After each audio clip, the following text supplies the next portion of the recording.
زبدة، عقب الزبدة طحين خاشوقتين كبار أو 3 على حسب الكمية. بنات الخطوة الحين ما يستوي، نضيف الحليب قبل لا تطلع ريحة الطحين والزبدة، يعني إنه يكون الطحين شوية خذ، يعني مش تحمر شوية خذلة، يعني ما أعرف كيف أشرح لكم. المهم تشوفن يوم يستوي شي، يوم تطلع ريحة الطحين والهذا، الحين نضيف الحليب بالتدريج مع الحوث المستمر، التقليب المستمر. ما أعرف كيف أشرحها، قلت لكم ما أعرف شو يعني استوى لساني. بنات استويت يوم أقول جملة ما أعرف كيف أكملها، والله حد قال لسانها طويل هاي وضربوني بعين صدق على اللسان الطويل. ما روم استويت، ما روم أقول أركب كلمتين على بعض.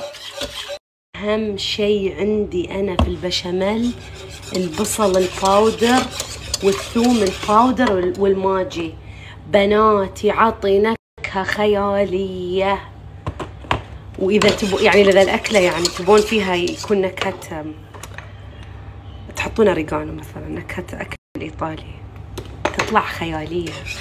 طبعا الحين القوام اللي أبغاه، الحين يمكن القوام اللي أبغاه تم بشو بالكريمة. بنات الكريمة تعطي نكهة لا صارت ولا استوت للبشاميل. بشاميل بدون كريمة طبخ ما أسميها بشاميل أبدا، لأن شو طحين وماي، طحين وماي ولا طحين وحليب، طالعا فيها نكهة، فيها أوريجانو، فيها ثوم باودر، بصل باودر ولا بصل باودر، ماجي وكريمة. تخيلن النكهة، تخيلن الطعم. الأكلة السهلة هاي الحين من صوص البيتزا اللي سويته أو الصوص هذا بنحطه في قاعة البايركس.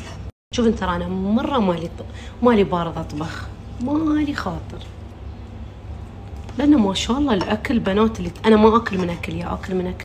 صف طبقة الصوص أول شيء. شو بنسوي؟ طبعا بنضيفها على المعكرونة، وبنضيف الأجبان اللي نحبها. شو الجبن اللي تحبونه ضيفوا، حتى أمنتال بضيف، وجبنة جودة بضيفها.